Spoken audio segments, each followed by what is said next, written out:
not long ago, canceled, seemed to follow the titles of founders and CEOs who shared their values. Outspoken beliefs often met with backlash, sparking fear and silence. But today, the tide is turning. People are hungry for something deeper. Companies built on strong, authentic values that promote human flourishing and impact the world around them. And the proof is undeniable. Businesses that lead with values are not only shaping culture, they're delivering stronger results because of them. So what if we didn't just watch this shift happen? What if we championed these leaders, stood behind their vision, and helped them put values front and center in their operations? Could these companies be built to last?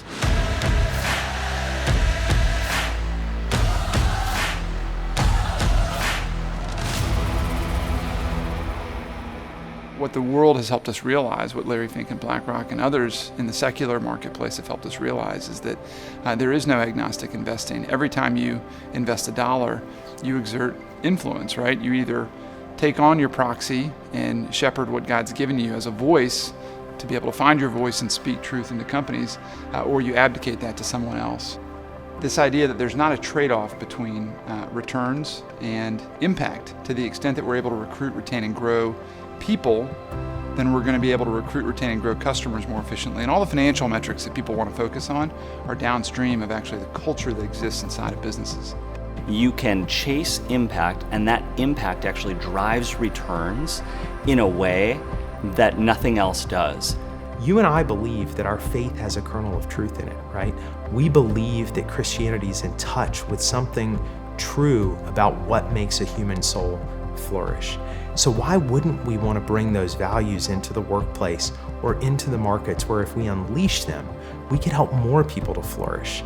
We could help more people to live with purpose and joy. And if we had confidence that our faith could really do that, that the principles of our faith could do that, I think that we could transform the world.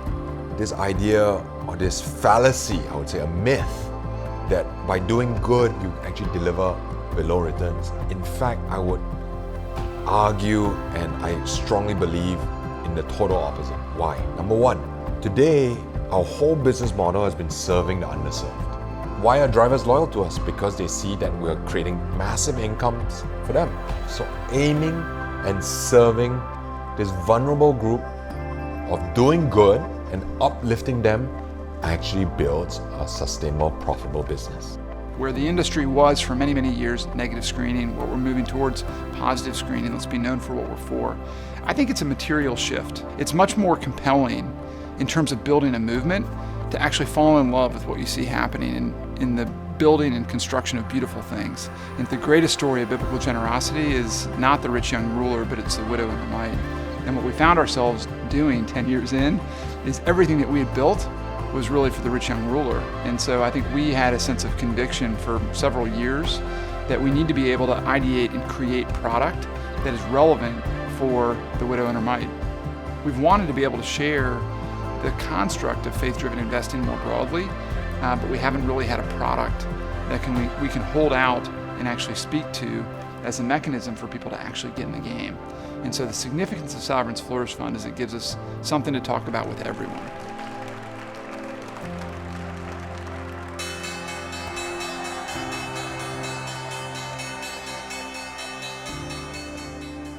You know what?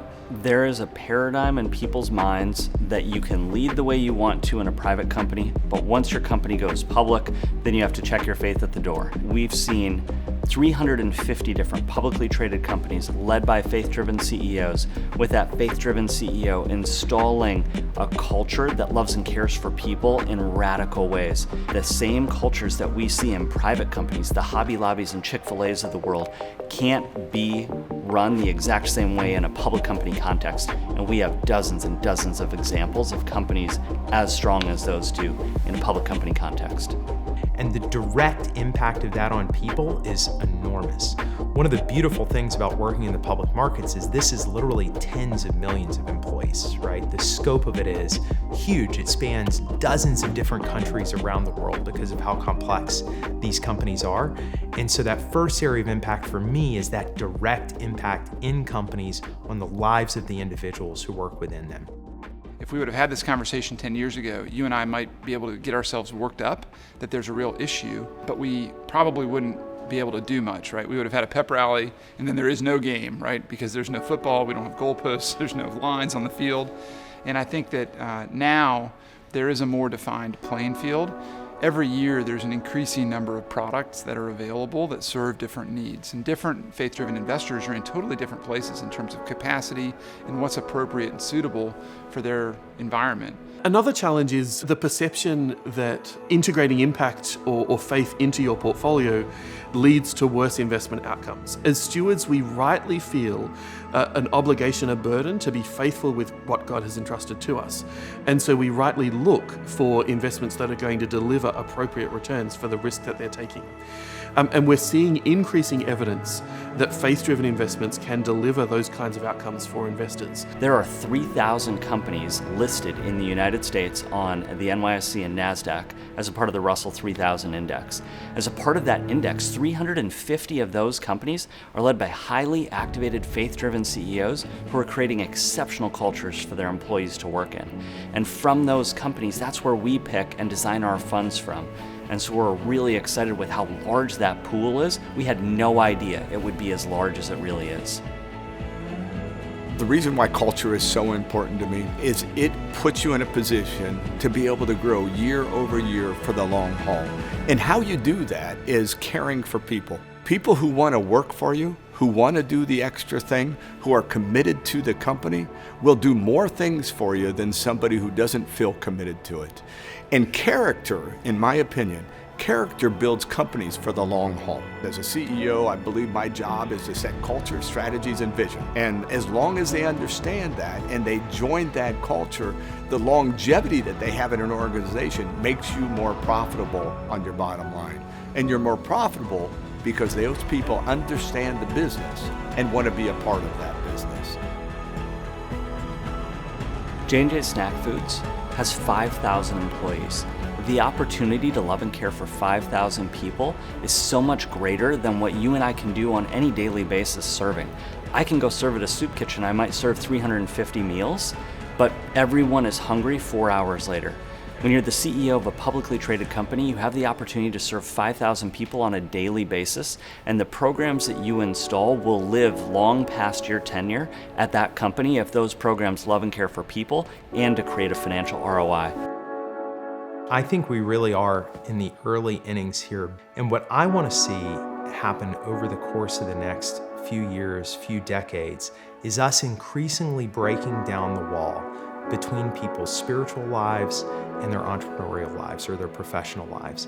I want more people to live an integrated life where every day when they get up to go to work, every day when they lead a company, when they're working in a company, when they're investing their dollars, that they bring their faith fully to that they bring the principles of their faith fully through that they think about how they can live out a love of God and a love of neighbor in the daily professional work that they do and in the investing that they do.